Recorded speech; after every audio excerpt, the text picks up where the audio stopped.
الشيطان الرجيم بسم الله الرحمن الرحيم الحمد لله رب العالمين وأصلي وسلم على أشرف الخلق والمرسلين نبينا محمد وعلى آله وصحبه أجمعين اللهم صل على محمد وعلى آل محمد كما صليت على إبراهيم وعلى آل إبراهيم إنك حميد مجيد اللهم بارك على محمد وعلى آل محمد كما باركت على إبراهيم وعلى آل إبراهيم إنك حميد مجيد رب اشرح لي صدري ويسر لي أمري واحلل عقدة من لساني يفقهوا قولي اللهم اجعل عملي صالحا ولوجهك خالصا ولا تجعل فيه نصيبا لأحد من خلقك يا رب العالمين ثم أما بعد.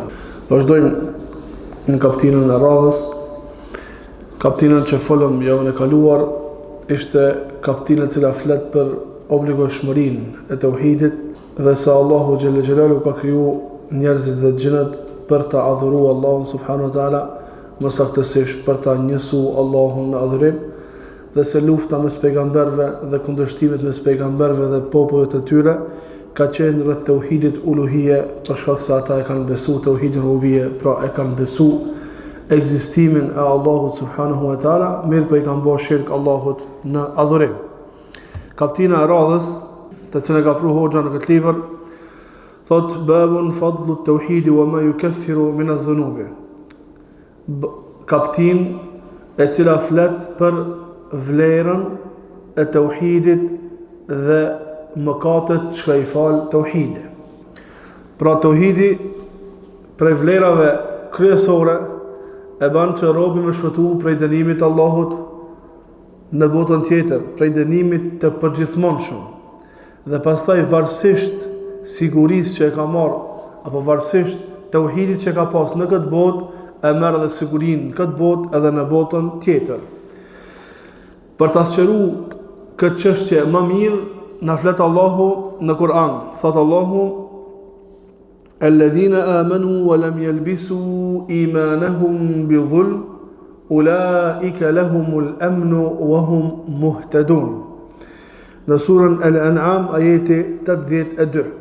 Thot ata që kanë besu dhe besimin e tyre nuk e kanë përzi, nuk e kanë njollos me padrejtësi, ulaika lahumul amn wa hum muhtadun. Këta njerëz kanë siguri, janë të sigurt, dhe këta njerëz janë të udhëzuar. Ky ajet kur zbriti, shokët e pejgamberit sallallahu alaihi wasallam u mërzitën dhe ardhen u ankun të pejgamberit sallallahu alaihi wasallam dhe i thanë: ja Rasulullah, po kush prej neve nuk i ban padrejtësi vetës? Kush prej neve nuk ban padrejtësi? Na krejt bëjna gjunahe, na krejt bëjna mëkate. E ajetit po thot: ai që ka besu dhe besimin nuk e ka njollos me padrejtësi. Pejgamberi sallallahu alaihi wasallam u tha: nuk është për qëllim ajo të cilën ju keni menduar. Alam tasma'u ila qawli ar-rajuli as-salih yani Luqman inna shirka la dhulmun adhim. I tha: a nuk keni dëgjuar fjalën e njeriu të urtë, pra Luqmanit alayhis salam, i cili ka thënë: inna shirka la dhulmun adhim, me të vërtet shirku është padrejtësia më e madhe. Me të vërtet shirku është padrejtësia e madhe. E Allah subhanahu wa taala po thot: ai që se përzin besimin e tij me padrejtësi.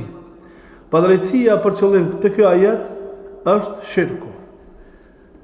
Ai që i beson Allahut dhe nuk i ban shirk Allahut në adhurim, ky njeri është i udhëzuar dhe ky njeri ka siguri nga ana e Allahut subhanahu wa taala. Prej vlerave të tauhidit, prej vlerave, prej dobive të tauhidit është se tauhidi është shtytësi kryesor i cili e shtyn njeriu të nënshtrohet Allahut subhanahu wa taala. Për shkak se njeriu nëpërmjet tauhidit e din dhe kupton se Allahu është i gjithdijshëm, se Allahu e din të fshehtën dhe sekretin që e ka njeriu. Dhe ky realitet e ban që të jetë i nënshtruar karshi Allahu subhanahu wa taala, e ban që të jetë i dorëzuar karshi Allahu subhanahu wa taala. Dhe kjo nuk është njëjtë te munafiku, Dhe kjo nuk është njëjtë ai cili bën shirk Allahu subhanahu wa taala. Dhe kjo nuk është njëjtë ai cili i mohon emrat e cilësitë të Allahut subhanahu wa taala. Pse? Për shkak se ka defekt në këtë realitet ka shi Allahut subhanahu wa taala. E dyta prej dobive që kanë thënë dietarët është se muwahidi, ai i cili beson Allahun dhe nuk i bën shirk Allahut subhanahu wa taala, është i udhëzuar. Është i udhëzuar, kështu Allahu e ka vërtetuar. Është i siguruar, kështu Allahu e ka vërtetuar. Për dobive tjera kanë thënë dietarë është se njeriu çlirohet prej të gjitha robërimeve tjera dhe i dorëzohet Allahut me robërim. E kemi cek dersën e parakaluar, dersën e kaluar, se realiteti njeriu është se njeriu është rob. Pastaj është ajo pika tjetër, robi kujna është. A është rob i Allahut, a është rob i epshit vet, a është rob i pasurisë, a është rob i pasionit vet, a është rob i diçkajt të kështu me radhë. Mirë po nuk del prej realitetit të qenit rob. E kur njeriu e beson Allahun dhe nuk i bën shirk Allahut, krejt të robërime tjera i hedhnuj dhe i dorëzohet Allahut subhanahu wa ta'ala. Ka thënë dietarët, ky njeri është i sigurt. Ky njeri është i sigurt dhe është i udhëzuar. E para, zullumi, padrejtësia është dy kategori. Zullumi i madh dhe zullumi i vogël. Zullumi i madh, padrejtësia e madhe është shirku dhe kufri i madh, që e nxjerr njeriu prej feje, Allahu na ruaj. Padrejtësia e vogël janë mëkatet, edhe të poshtë, mëkatet e mëdha edhe të poshtë, që nuk e nxjerrin njeriu prej feje. Kjo është një mënyrë e klasifikimit të padrejtësisë. Mënyra tjetër, padrejtësia e madhe që e nxjerr njeriu prej shirkut, padrejtësia që njeriu ja bën vetes së tij, që ngel mes tij dhe Allahu subhanahu wa taala për mëkateve, dhe padrejtësia që njeriu ja bën të tjerëve. Ose merr halallëk në këtë botë, ose e pagun borxhin e zullumit dhe padrejtësisë në botën tjetër kur dal para Allahut subhanahu wa taala.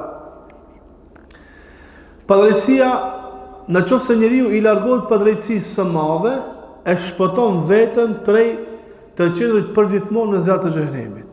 Në qoftë se njeriu vdek duke mos i bërë shirk Allahut me mëkate, ky njeri e ka shpëtuar veten, e ka siguruar veten prej zjarrit të xhenemit mos me qenë përgjithmonë.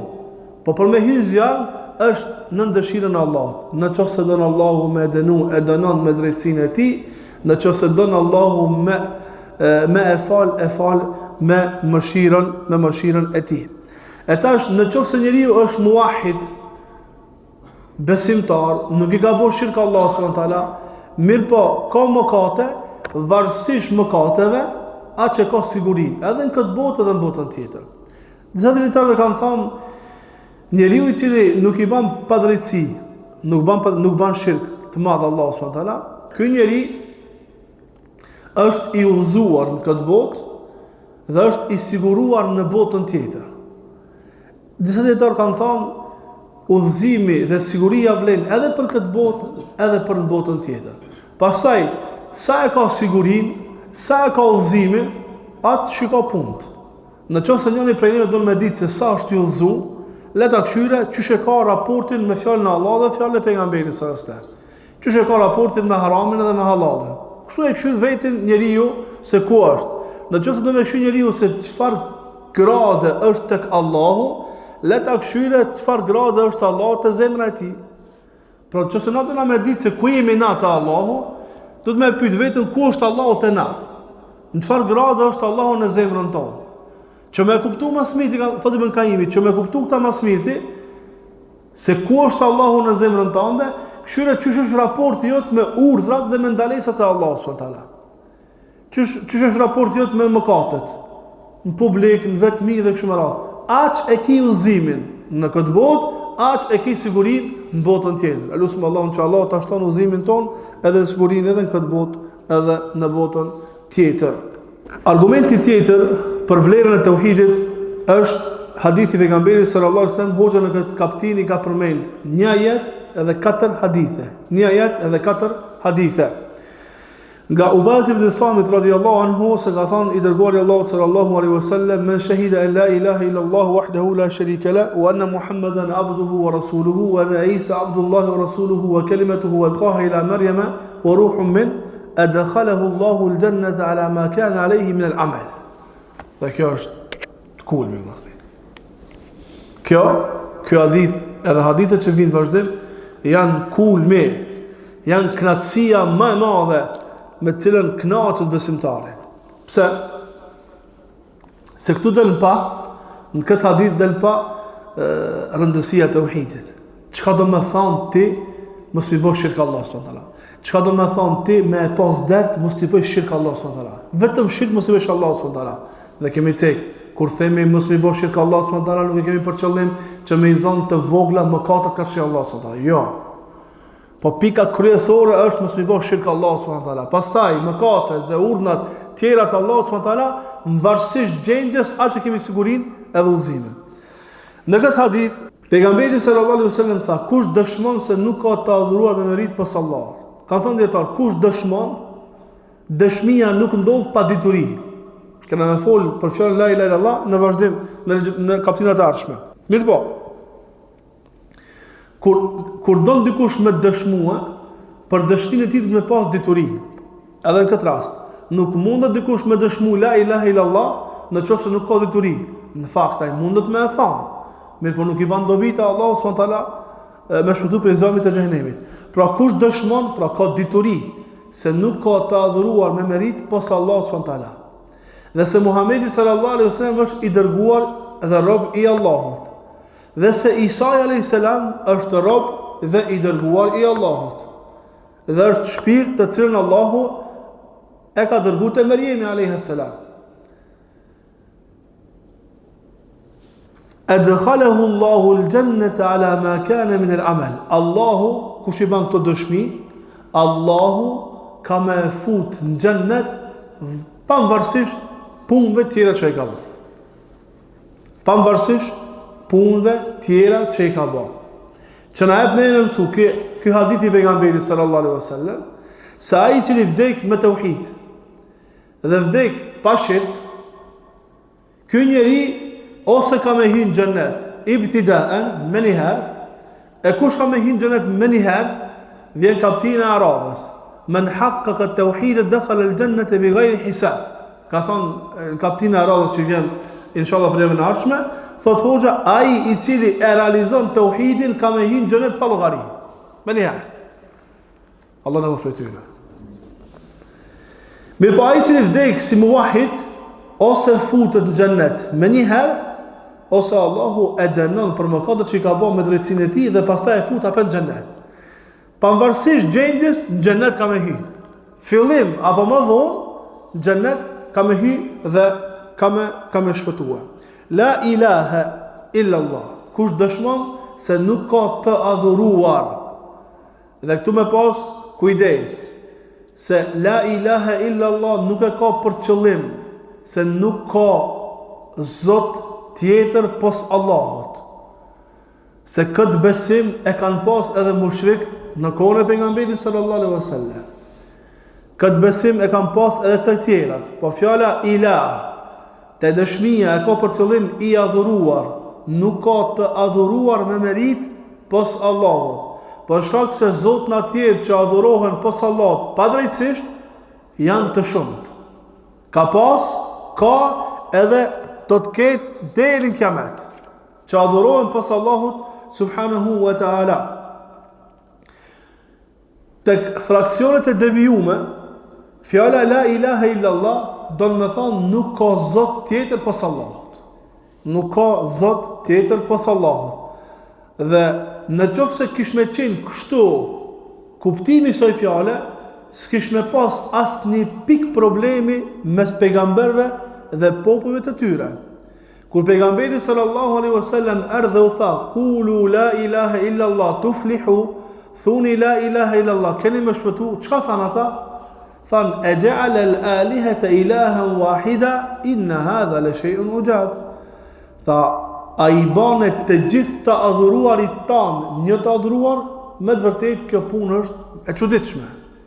Dhe Allah tha "Wa la in sa'altahum man khalaqa as-samawati wal ard la yaqulun Allah." Në qoftë se ti i pyet kush i ka kriju qiejt edhe tokën, ata kanë më thonë i ka kriju me të vërtet Allahu. Në qoftë se ti i pyet ata kush e ka nxjerrë të gjallën me të vdekur, të vdekur me të gjallit, kanë më thonë Allahu subhanahu wa taala. Pra ata e kanë besu ekzistimin e Allahut. Bile ata i kanë vendos edhe emrat e mirë disa prej tyre, si për shembull emri Abdullah. Babai pejgamberit sa ka pas emrin Abdullah, robi i Allahut. E kanë njoftë Allahun ata. Ata e kanë bërë edhe haxhin, kanë bërë edhe disa pjesë të adhurimeve, kanë dhënë edhe sadaka. Dhe na e dim Qabe, ai muri i vogël që është përreth, ku është domethënë shtëpia e Allahut, Qabja, dhe ai muri që është gjysmëhane, ai muri është ajo ka qenë pjesë e Qabës. Po për shkak se ju është harxhu pasuria halal, e kanë ndërprer ndërtimin deri aty. E pejgamberi sallallahu alajhi wasallam i ka thënë Aishës, sikur mos kishin qenë popullet e ri në Islam, kisha më ngrit Qabën në themelin e Ibrahimit alayhis salam. Domethënë shtëpia, Qabja është komplet me gjysmëhanë. Po për shkak se s'kan pas pasuri halal, i na do fol për Kureshit, për qafirat, tek të cilët ka ardhur pejgamberi sallallahu alajhi wasallam. Kanë thonë u kry pasuria halal, këtu e lanë ndërtimin.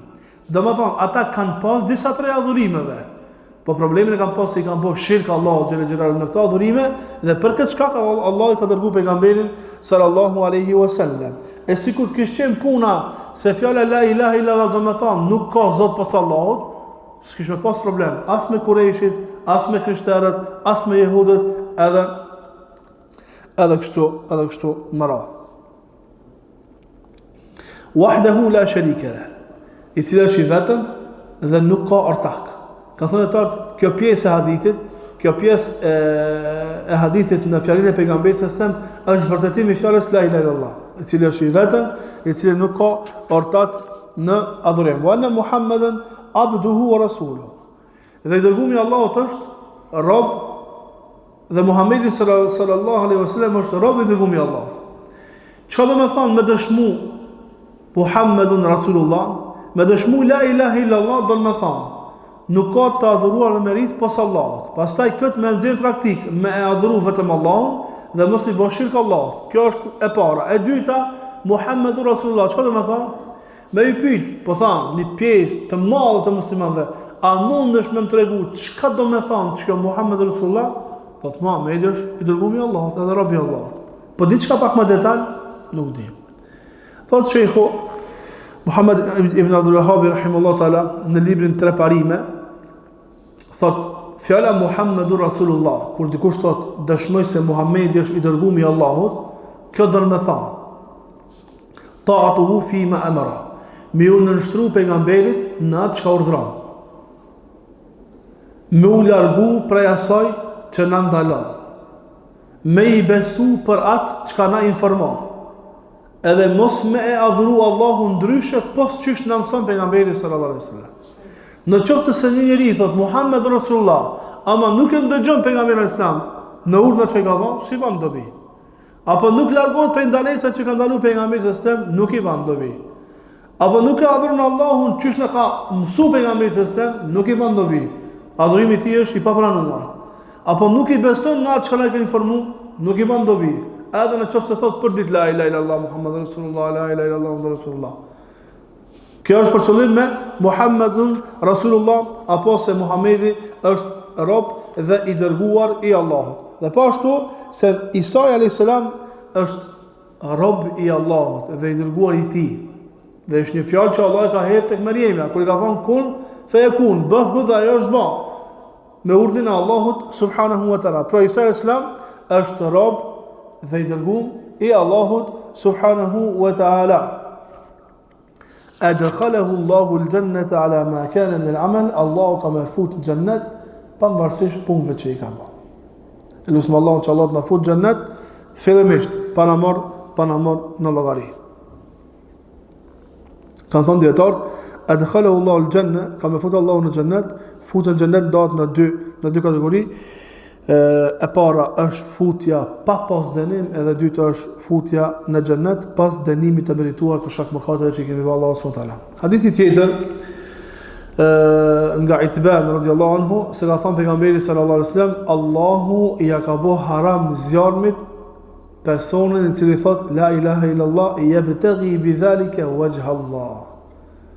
Allahu ja ka bë haram, ja ka bë të ndaluar me djeg personin i cili thot la ilaha illallah dhe me këtë fjalë e ka për qëllim kënaqësinë e Allahut, fytyrën e Allahut subhanahu wa taala.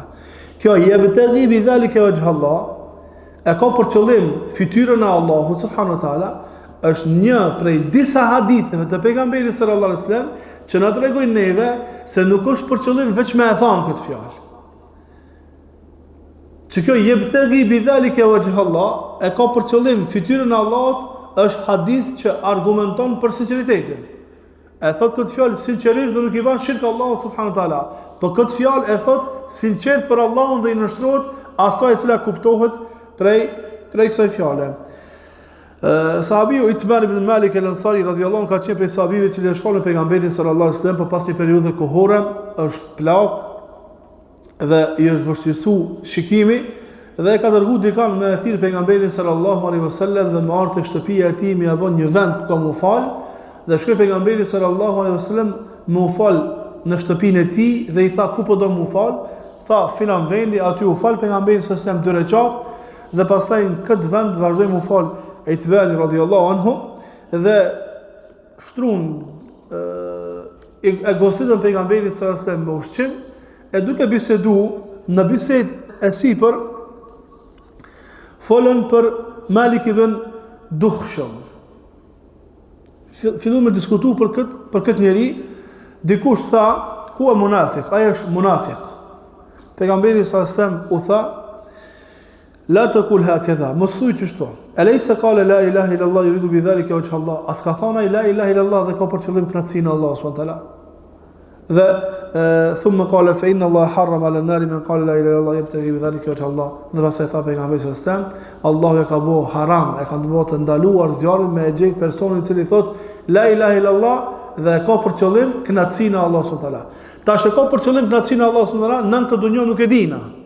Mirë po të në këtë dunja, kush thot la ilaha illallah, Muhammed Rasulullah, na e zona musliman. Dhe e për neve musliman, derisa nuk vjen me diçka të qartë, dhe me argument të qartë që kjo vepër e nxjerr prej fejes. Përderisa nuk vjen me diçka të tillë, ai që thot la ilaha illallah është i sigurt në këtë dunja. E në ahiret çka i ban dobi? I ban dobi vetëm ajo që ka qenë sinqerisht për Allahun subhanahu wa taala. Nga Abi Said al-Khudri radhiyallahu anhu, nga pejgamberi sallallahu alaihi wasallam se ka thënë Musa alayhis salam, o Zot, më mëso diçka me të përmend edhe me të lut tyre. Allahu i tha, kul ja Musa, thuaj o Musa, la ilaha illallah. Thuaj la ilaha illallah, këtë dhikr bane. Qala ya Rabb, kullu ibadika yaquluna hadha. I tha o Zot, krejt robët tu e din këta. Krejt robët tu e thojnë këtë. Qala ya Musa. Tash Musa e sa ka kërkuar diçka prej Allahut subhanahu wa taala. Edhe kur Allahu e ka mësuar se çka më thon, e Musa e sa më ka thon, po këta krejt e din, kjo do të thonë që Musa e sa se ka ditë vlerën fjalës la ilaha illallah. Ja ka ditë vlerën. Mirë po ka lip diçka special për Musa alayhis salam. Ka lip diçka special. Kan thon dietar, çka do qoftë ajo special, nuk është më mirë se la ilaha illallah. Çka do qoftë ajo që Allahu mundet me ia dhënë një pejgamberit, edhe me poshtë pasaj njerëzve të tjerë, çka do qoftë ajo specialitet, diçka e veçantë, ajo nuk është më e madhe se la ilaha illallah. Sulejman alayhis salam çka i tha Allahut? Më jep mu pushtet që si i dhon dikujt na përpara, edhe s'ka i dhon dikujt na përmas. Pas meje. Allah e veçoi Allahu me kët vlerë. I dha Allahu pushtet që si ka dhon kërkujt na përpara, edhe s'ka më dhon kërkujt na pas Sulejman alayhis salam. Mirë po që kjo nuk është më e madhe se la ilaha illallah. Dhe çka do të qoftë vlerë e madhe ajo, ma shumë se la ilaha illallah nuk vlen. Pse nuk vlen? Siç ka thotë pejgamberi sallallahu alaihi wasallam në këtë hadith kutsi nga Allahu subhanahu wa taala. Qala ya Musa, i tha o Musa, لو أن السماوات السبع وآمرهن غيري والأراضين السبع في كفة ولا إله إلا الله في كفة مالت بهن لا إله إلا الله. Tha Allahu subhanahu wa taala, o Musa, në qoftë se 7 kat qiell, 7 kat qiell, edhe banorët e qiellit përveç meje, wal aradina sab'a, edhe 7 kat toka, fi kiffetin, me një anë, wa la ilaha illa Allah, në anën tjetër, kish me ranu ma shumë fjala la ilaha illa Allah. Fisa më Allah. Kish me ranu ma shumë fjala la ilaha illa Allah. Me një hadith tjetër, ka Imam Tirmidhiu, nga Enes se ka thënë, kam dëgjuar pejgamberin sallallahu alaihi wasallam të ka thënë, qala Allahu ta'ala, ya ibn Adam, law ataytani bi qurabil ardi khataya, thumma laqitani la tushriku bi shay'a, la ataytuka bi qurabiha maghfira. O biri Ademit, sikur ti të vish mua, sa kur kodrat e mëdha me mëkate, pastaj më takon mu duke mos u bë shirk, la ataytuka bi qurabiha maghfira. Unë kisha më tar tyje me aq falje. Me aq falje. Me një hadith tjetër, njeriu ditën e gjykimit, Allahu ja bje 99 regjistra. 99 regjistra. Një regjistër sa i shes syni larg. Një regjistër sa i shes syni larg, 99 të tillë. Edhe i thot, a janë të tuat krejt? A i ki bërë ty këto vepra? Thot, po, këtë ku. A ki diçka me shpëtu vetën? A ki diçka me bërë që me shpëtu vetën? Thot, s'kam kur gjo. Allahu i thot, jo ti ki diçka, edhe sot nuk i bërë pa drejtësi kërkujna. Thot, edhe i bjet një kartel, bitaka. 99 regjistra me një anë. Një regjistër sa i shes syni larg. Dhe në anën tjetër një kartel. Shukar në hadith, bitaka.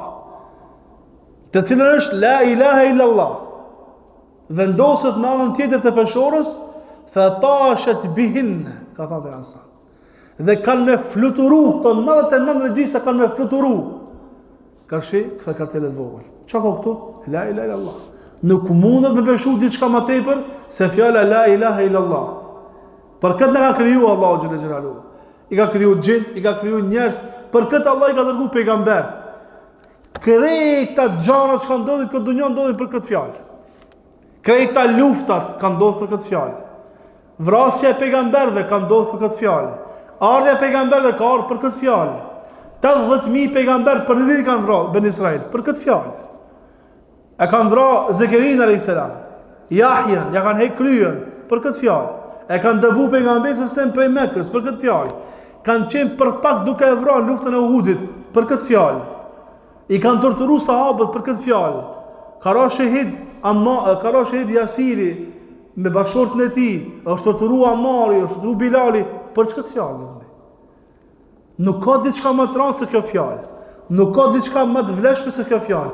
Kjo është baza, temeli i fesë së besimtarit. Në qoftë se temeli është si duhet, patjetër se përpjek ka më qenë edhe më mirë. Lutem Allahun që Allah të ruan tauhidin ton. Subhanakallahumma bihamdika, ashhadu an la ilaha illa anta, astaghfiruka wa atubu ilaik.